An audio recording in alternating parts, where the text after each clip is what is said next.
안녕하세요. 책 읽는 다락방입니다.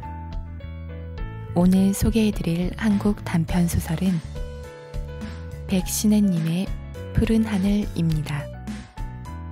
백신혜님은 일제강점기에 활동한 경북 영천 출생의 대한민국 여성 소설가입니다. 1928년 나의 어머니라는 단편으로 문단에 등단했습니다. 주요 작품으로는 적빈, 정현수, 꺼레이, 광인숙이 등이 있습니다. 그럼 편안한 시간 되시길 바랍니다. 구독과 좋아요, 알림 설정은 저에게 많은 힘이 됩니다. 감사합니다. 부산에서 경성으로 가고 오는 기차선로 이름은 경부선이라 하지요. 이 경부선 기차를 타고 여러분이 잘 아시는 대구 정거장에서 내려가지고 동쪽으로 나가는 조그마한 기차에 갈아타면 동쪽 바닷가 포항이라는 곳까지 갈 수 있어요.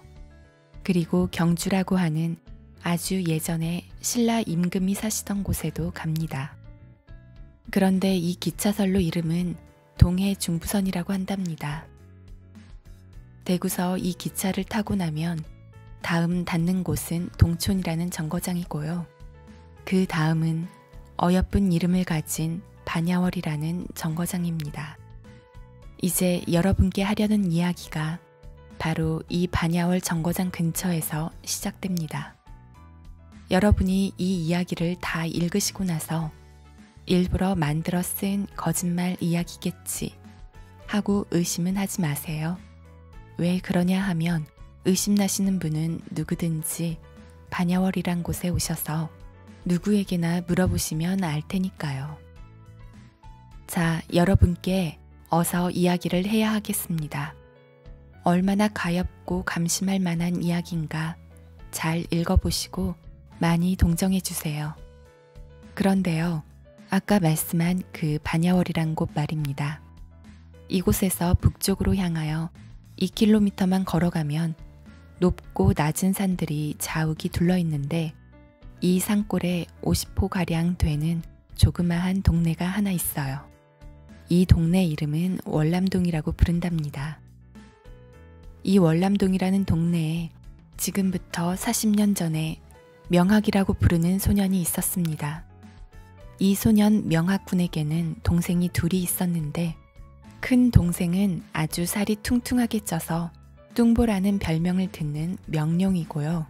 다음 동생은 두 눈이 무척 큼직하게 생겼다고 눈쟁이라는 별명을 듣는 명우랍니다. 그런데 명학이만은 어떻게 잘생겼던지 아무 별명도 없었어요. 그때 명학이는 12살, 명룡이는 8살, 명우는 4살이었어요. 그런데 참 이상한 것이 하나 있어요. 명학이에게는 우연히 아버지가 없어졌어요. 어떻게 된 셈인지 재작년 가을부터 아무 말 없이 없어지고 말았어요. 어머니, 아빠 어디 갔어? 하고 그의 어머니에게 물어보면 난 몰라, 어디 갔는지. 왜 몰라, 가르쳐줘. 모르는데 어떻게 가르쳐주니? 하며 어머니도 모르시는 모양이었어요. 점점 오래되어가면 갈수록 아버지 생각이 간절해졌어요. 어떤 때는 어머니 몰래 뒷산에 올라가서 소리를 쳐 우리 아버지 보고 싶어 하며 울기도 했답니다. 밤이 되면 산골이기 때문에 부엉이는 부엉부엉 울고 산새도 간간히 처량하게 울지요. 어머니와 동생들 곁에 누워 자려면 여간 무서운 것이 아니었어요. 바람이나 불고 비나 오는 밤이면 어머니도 무서운지 불을 켜놓고 오래도록 잠을 자지 않았어요. 그럴 때는 명학이도 장난치지 않고 어머니를 위로하려고 동생들도 잠이 못 들게 장난을 합니다. 명룡아, 수수께끼 할까? 응. 하고 자려던 명룡이가 벌떡 일어납니다. 명룡아, 배도 못 먹는 배가 뭐냐? 못 먹는 배는 할배. 그러면 보가 뭐냐? 보? 그래, 보라는 게 뭐냐? 보... 모르겠다. 하하하, 뚱보도 모르니? 명룡이는 자기 별명이 뚱보니까 그만 불쑥 성을 냅니다. 그러면 어머니도 싱긋이 웃으셨어요. 인제는 형이라고 부르지 않을 테야. 하고 명룡이는 아주 골이 나서 쿨쿨하며 그만 누워 자버립니다. 명우는 본래부터 저녁만 먹으면 누워 자는 까닭에 명학이는 어머니와 단둘이서 앉아 있습니다. 그때는 오늘과 같이 학교가 없었으니까 글을 배우려면 서당이라는 데 가서 배웠어요. 명학이는 서당에 갈 나이가 되어서 그만 아버지가 없어졌으니까 글이라고는 한자도 못 배웠어요. 그런 까닭에 낮에는 산에 가 나무도 하고 방아도 찍고 밤에는 신을 삼았습니다. 아버지가 없어져도 돈만 있으면 서당에 못 갔을 리가 없었겠지요. 이렇게 무섭고 잠 안 오는 밤은 유별나게도 아버지 생각이 간절했어요. 그래도 어머니 마음이 상할까 해서 차마 입으로는 아버지 보고 싶다 는 말은 못하고 입을 꼭 다물고 신을 삼기 시작합니다. 그때는 고무신이 없었던 까닭에 가난한 사람들은 모두 지프로 신을 삼아 신었던 것입니다. 가난한 사람들은 모두 지프로 신을 삼아 신었던 것입니다. 어머니, 아버지는 정말 어디 가셨을까? 명학이는 참다 못하여 그만 어머니에게 묻습니다. 그날 밤은 대보름날 밤이었습니다. 어머니는 슬쩍 소매에다 눈물을 씻고 너희 아버지는 후에 내가 어른이 되면 찾아오지 하셨습니다. 왜? 지금은 못 찾을까? 명학이는 두 귀가 번쩍하여 어머니에게 다가앉았습니다. 그럼 내가 어른이 되어야지 하며 어머니는 아주 슬퍼하시는 모양이었어요. 그래서 명학이는 속으로 단단히 한 가지 맘을 먹고 그러면 아버지가 어디 있어요? 하고 어머니 곁에 다가앉으며 아주 딱 잡아 물었습니다. 그깟 아버지, 아버지는 우리를 버리고 가버렸는데 찾아가면 뭐해? 하시고 한숨을 내쉬었어요. 어머니, 왜 아버지는 우리를 버렸어? 너희 아버지는 이 아랫동네 반야월 장터에 있지만은 우리가 미워 아주 보기 싫어한단다. 어머니는 의외에도 이렇게 대답하시며 더 말하지 않으려고 명학에게 그만 누워 자라고만 하셨어요. 아버지가 반야월 장터에 계세요? 명학이는 자기 아버지가 아주 멀리 가버리신 줄만 알고 무척 슬퍼해왔는데 의외에도 아주 가까운 반야월 장터에 있다는 것이 어떻게 기뻤는지 몰랐어요. 그런 쓸데없는 말은 묻지도 말고 어서 누워 잠이나 자려무나. 내가 어서 커서 어른이 되어 이 엄마하고 동생들을 먹여 살려야 한다. 너희 아버지처럼 자기 집안 사람을 모두 떼어버리고 저 혼자만 잘 살려고 하는 사람이 되면 안 되는 거야 하셨습니다. 명학이는 어머니 말씀이 귀 안에 들어오지 않고 어서 날이 새면 반야월에 있다는 아버지를 찾아가리라고 굳게 결심했습니다. 어머니는 공연히 아버지를 찾아가지 못하게 하느라고 그러시는 것이지 무슨 아버지가 우리를 버리셨을 리가 있나. 아버지만 집에 오시면 나도 서당에 글 배우러 갈 수 있을 것이요. 아무리 바람 불고 비 오는 밤이라도 무겁지 않을 것이다. 아버지는 나를 보면 오죽 기뻐하실까 하는 생각이 들며 명학이는 두 가슴이 기뻐 날뛰었어요. 그래서 어서 날이 새라고 빌며 잠자코 누워 잘 준비를 했습니다. 그 이튿날 아침이었습니다. 어머니가 알면 야단하실까 겁이 나서 동생 둘을 데리고 동네 아이들에게 놀러가는 척하고 집을 나섰습니다. 그날인즉 바로 정월 11의 날이라 대보름은 지났지만 그래도 아직 명절이라 산골 아이들은 고운 옷을 입고 놀았습니다. 명룡아, 너 명호 데리고 집에 가 있거라. 나는 지금 반야월 가서 사탕 사올게. 하고 꾀었습니다. 싫어, 나도 반야월에 갈 테야. 명룡이는 한사코 따라 나섰습니다. 명룡아, 그러면 저기 아이들 노는 데 가서 좀 놀고 있거라. 나는 집에 가서 어머니께 뭐 좀 얻어가지고 올게, 응? 하고 달랬습니다마는 명룡이는 듣지 않았습니다. 뚱보야, 너 내 말 안 들으면 때릴 테다. 때려봐, 죽어도 따라갈 테야. 명학이는 울며 발버둥을 치는 명령유와 명우를 버리고 반야월 가는 길을 향하여 줄다름쳤습니다. 한참 다름질을 치다가 돌아보니 명룡이와 명우는 소리쳐 울며 따라오더니 그만 길바닥에 주저앉아 병아기를 바라보고 있었습니다. 명아기는 쫓아가서 두 동생을 업어 달래주고 싶어 두 눈에 눈물이 날 것 같았습니다마는 명룡아, 울지 말고 집으로 가거라. 오늘 아버지와 같이 올게. 하고는 획 돌아서 줄다름을 쳤습니다. 몹시 추운 바람이 달려가는 명아기를 휩쓸어다 때려 붙일 것 같았습니다. 그래도 기를 쓰고 두 손바닥으로 양 귀를 꼭 덮어가지고 반야월까지 왔습니다. 그때는 아직 반야월에 기찻길이 나기 전이기 때문에 몹시 어수룩한 촌이었어요. 반야월까지 오기는 했지만 어느 집이 아버지 집인지를 알 수가 없었습니다. 아직 나이가 겨우 12살 된 어린이니까 누구에게 물어볼 줄도 모르고 산골에서 자란 아이인지라 부끄러워서도 묻지를 못했습니다. 그저 이 집 저 집 슬쩍슬쩍 들여다보고만 다녔어요.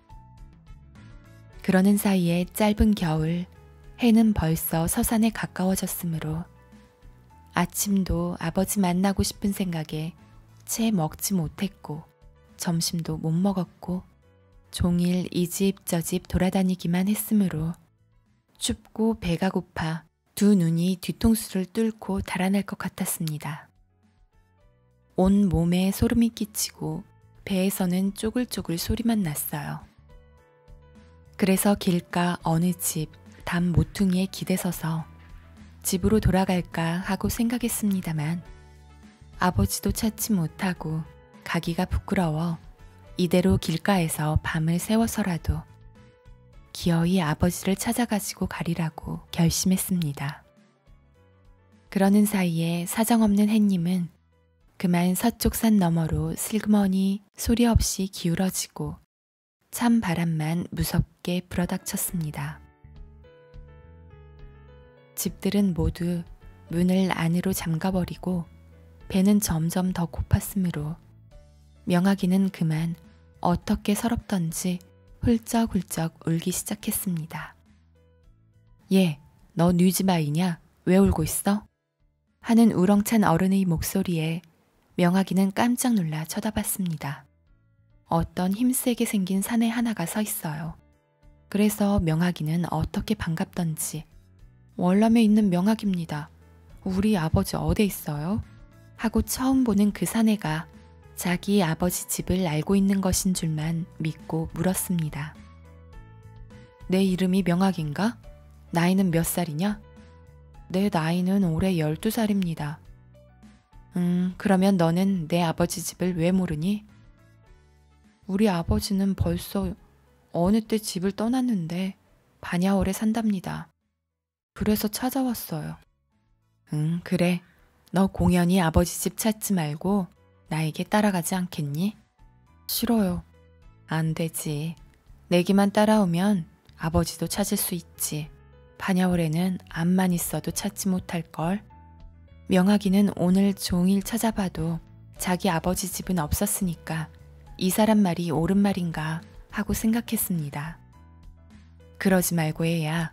내 아버지를 기어이 찾아보고 싶거든. 우리에게 따라가자. 그러면 고운 옷도 입을 수 있고 맛있는 사탕도 맘대로 먹을 수 있고. 그 사내가 이렇게 말할 쯤에 어디서 몰려왔는지 한때의 사람이 몰려와 명아기를 가운데 두고 휘 둘러썼습니다. 그놈 아이 얼굴 꽤 잘생겼는데 옛다. 이거 너 줄까? 하고 그 중에 한 사람이 살강밥 과자 한 가락을 주었습니다. 명아기는 배가 몹시 고픈 터이라 어떻게 고맙던지 그만 받아가지고 먹기 시작했습니다. 자, 모두 어서 가세. 얘야, 너도 따라오너라. 따라가 보면 얼마나 좋은지를 모른다. 여기 섰다가는 추워서 죽을 테니 자, 어서 따라온. 했습니다. 병아기도 가뜩이나 춥고 무섭고 배고프던 터이라 속으로는 무시무시하면서도 한 걸음 두 걸음 따라 나섰습니다. 어느덧 반야월 동네도 뒤로 멀어지고 어스름한 들길에 걸어가고 있었습니다. 이렇게 조금 가다가 얼른 들으니 사내들은 저희끼리 쑥덕쑥덕 했습니다. 그놈 아이 얼굴이 꽤 괜찮으니까 데리고 감세. 저놈 아이가 나중에 기어이 싫다면 어쩌나? 싫다면 다른 데 갖다 팔아먹지. 돈냥이나 받을걸. 하는 소리가 얼른 들렸습니다. 명아기는 갑자기 움찔하고 머물러 섰습니다. 이 사람들은 도적놈들인가 보다 하는 무서운 생각이 와락 치받쳐 올라왔습니다. 어서 가. 한 사람이 명아기 어깨를 잡아 끌었습니다. 싫어요. 나는 반야월에 갈 테요. 당신들에게는 따라가지 않을 터예요. 하고 버티고 섰습니다. 그놈 아이. 너 사람의 자식이 왜 그 모양이냐? 우리께만 따라가면 내 아버지를 만날 터인데. 하고 달랬습니다. 그래도 명아기는 무서운 생각이 놓이지 않았습니다. 길은 이미 어둡고 돌아보니 반야월은 멀었습니다. 그러면 우리 아버지를 어떻게 아시오? 어디 있어요? 하고 물었습니다. 알다 뿐인가?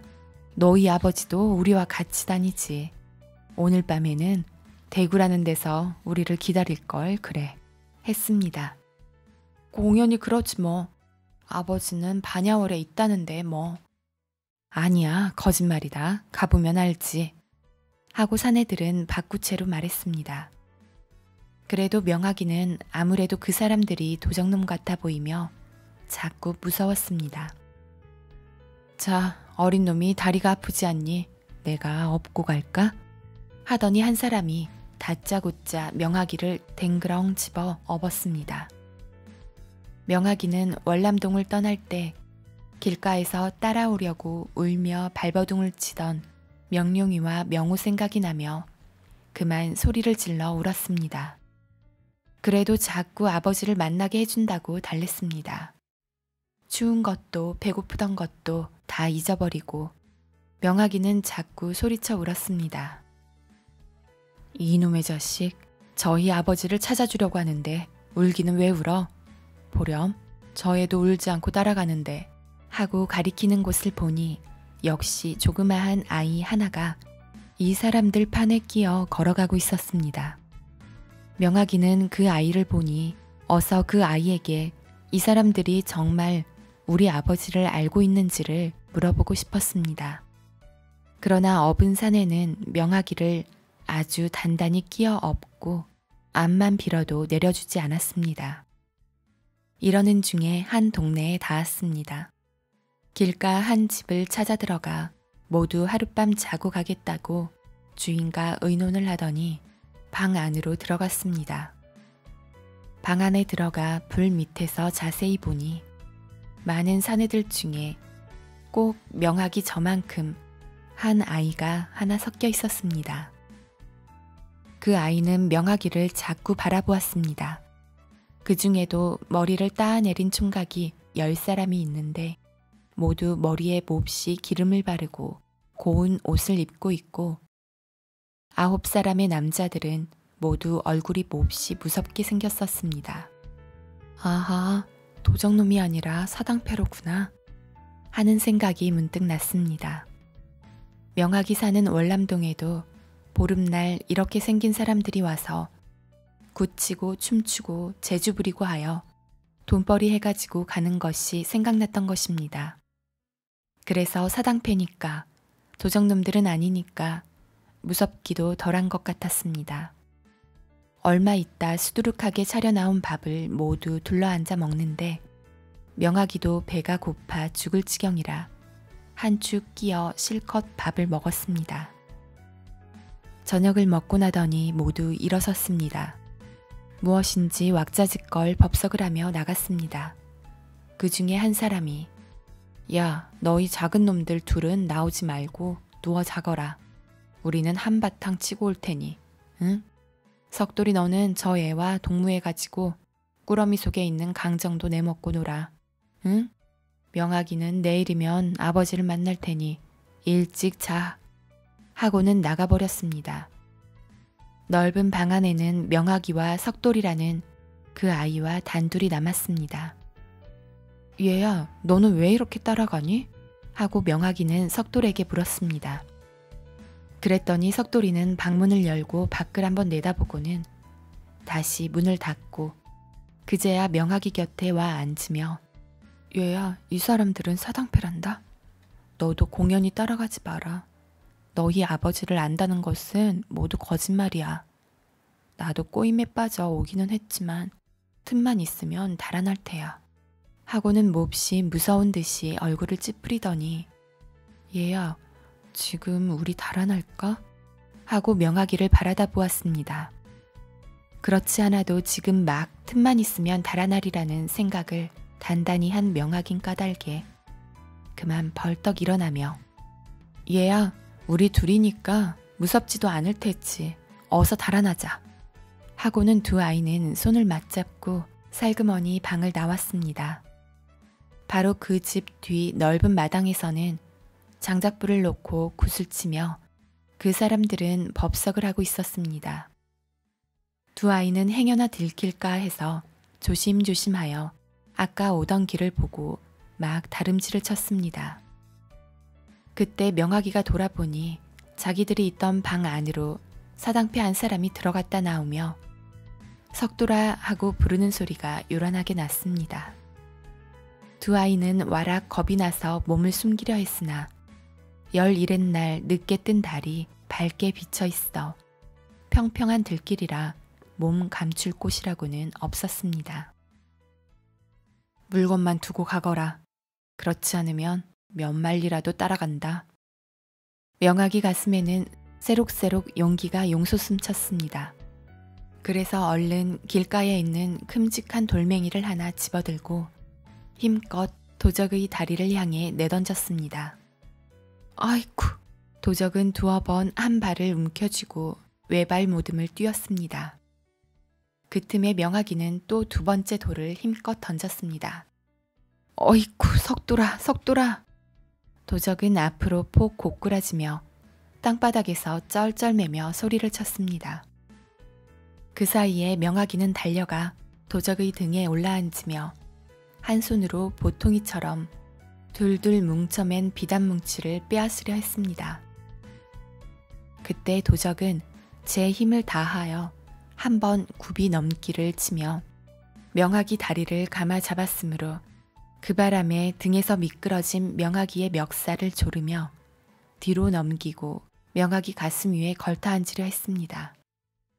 이놈의 자식, 죽을 힘을 다하여 두 손으로 도적의 옷깃을 붙잡으며 두 다리를 되는 대로 박찼습니다. 이때 어디서인지 사람의 발소리가 가까워져서 명하기가 얼른 보니 조그마한 총각 하나가 도적의 뭉치를 둘러매었습니다. 석돌이냐? 이놈의 자식을 죽여버려야겠다. 저 돌멩이를 얼른 하나 집어다오. 이놈 조그만 놈이.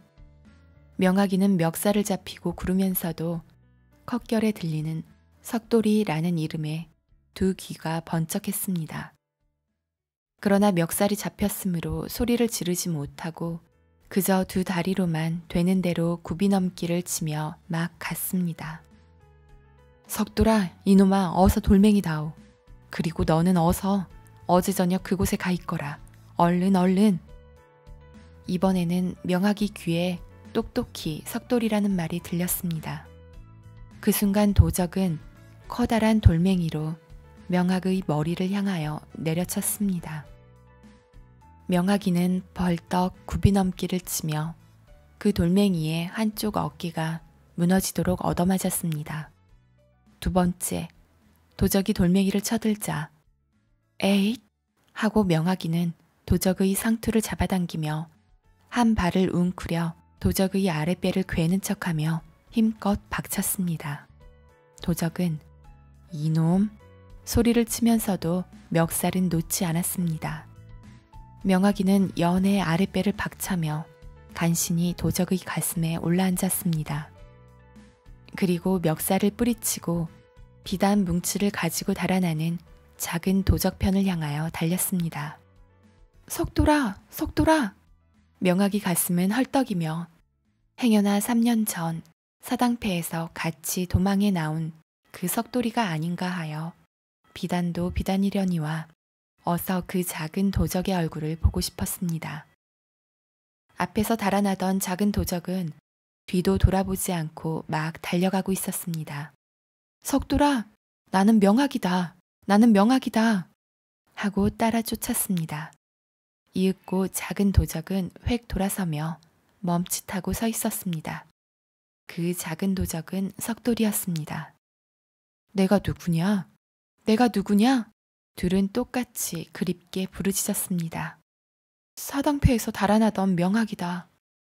오... 석돌이는 그만 비단 뭉치를 집어던지고 달려오는 명학이를 향하여 서로 부딪히며 손을 맞잡았습니다. 그때 도적은 명학에게 처음 얻어맞은 발을 간신히 끌고 쫓아왔습니다. 이거 이놈 석돌아! 서로 목을 안고 반가움에 목매어 있는 석돌이 멀미를 잡아 제꼈습니다. 석돌이는 3년 전 명학이와 같이 사당패에서 달아난 이후 자기 고향으로 가는 길을 몰라 이리저리 거지 노릇을 하다가 지금 이 도적에게 붙들려 다니며 아무리 달아나려고 해도 달아나지 못하고 그대로 맘에 없는 도적이 되어버린 것이었습니다. 보시오, 이 아이는 내 동생이에요. 왜 도적질을 하오? 바로 살지 못하고. 명학이는 도적의 턱 밑에 딱 버티고 서서 오른손을 단단히 쥐고 도적의 아래턱을 치받았습니다. 그리고 비단뭉치를 풀어젖히고 그 중에서 제일 값비싼 모본단 2필만 가지고 그 나머지는 도로 싸서 도적에게 주며 이것은 내 것이 아니지만 당신에게 줍니다. 이것을 팔아 미천을 삼아가지고 장사를 하시오. 그리고 다시 2번 도적질은 마오. 석돌이는 내가 데리고 갑니다. 도적도 차차 이야기를 듣고 나더니 고맙다. 난 늘 도적질이 하고 싶어 하겠느냐. 배는 고프고 할 일은 없으니 그런 것이 아니냐. 그렇지 않아도 이번에 한번 큰 도적질을 해가지고는 다시 하지 않으려고 했단다. 하고는 그 비단 뭉치를 둘러매었습니다. 그러면 잘 가서 다시는 도적이 되지 마오. 명학이와 석돌이는 도적을 돌려 세우고 걷기 시작했습니다. 3년 전 사당패에서 달아날 때처럼 손에 손을 꼭 잡고 전방으로 돌아왔을 때 안집에 있는 여편네, 아이들, 글선생, 계집애 하인 할 것 없이 불을 켜고 법석이었어요. 명학이는 도적에게 얻어맞은 어깨에서 흐르는 피가 손끝에까지 뚝뚝 떨어지는 것도 모르고 석돌이와 반가움에 자지러졌습니다. 그 이튿날 서울서 내려온 주인에게 도적 맞은 이야기와 도적에게 비단을 준 말을 하고 그 비단값은 어느 때라도 돈벌이를 하면 갚겠습니다. 용서하십시오. 하며 사죄했습니다. 주인은 명학이의 용기 있고 또 의리 있는 것을 칭찬하며 조금도 꾸짖지 않았어요. 그리고 석돌이도 그 집 전방에 명학이와 같이 쓰기로 했습니다. 그 후 명학이는 도적에게 맞은 상처가 다 나았으므로 갑자기 어머니와 동생들이 보고 싶어 주인에게 그 말을 했습니다. 가서 며칠 잘 쉬고 올 때는 어머니와 동생을 모두 데리고 이리로 이사를 오너라. 그동안 집은 내가 마련해 두겠다. 주인은 행여나 명아기가 다시 오지 않을까 하여 이렇게 신신당부를 하고 돈 100냥과 어머니와 동생들의 옷감을 주었습니다. 명아기는 석돌이와 함께 주인에게 하직하고 월남동으로 갔습니다. 가는 길에 반야월 장터로 먼저 가서 고기를 사들고 명룡이와 명우가 좋아하는 사탕과자와 강정을 사서 오래 보지 못하였던 그리운 월남동으로 들어갔습니다. 전이나 지금이나 다름없는 허물어진 자기 집 살인문 앞에서 들여다보니 명룡이와 명우는 웅크리고 방문 앞에 앉아있고 어머니는 부엌에서 무엇을 하고 있었습니다. 너무나 반가워 진작 들어가지 못하고 조금 서서 진정을 해가지고 석돌이와 둘이 쫓아 들어가며 엄마 엄마 아이고 뚱보 눈쟁이. 명룡이와 명우는 전날 같으면 별명을 부른다고 성을 내겠지만 기다리고 기다리던 형이 갑자기 쑥 들어왔으므로 너무 반가워 으악 하고 앉은 채 울음을 울었습니다. 어머니도 그 소리에 놀라 뛰어나오시며 명아기를 보고 말문이 닫혔습니다. 엄마. 명아기는 가지고 온 물건을 뜰에 내던지고 어머니 품에 가 폭 안겼습니다. 명우와 명룡이는 그제야 벌떡 일어나서 어머니에게 안긴 명악의 뒤에 가 두루막자락을 잡고 어디 갔다 왔어? 왜 안 왔어? 하고 흐느꼈습니다. 이제는 다시 가지 말어. 밤에 무서웠어. 우리만 있으면 가지 말어. 하고 명룡이와 명우는 신신부탁이었어요. 그날 밤은 얼마나 반갑고 즐거운 밤이었던지요. 저 푸르고 넓은 하늘과 같이 크고 깨끗한 포부와 생각을 가지고 앞으로 나아가려는 명아기.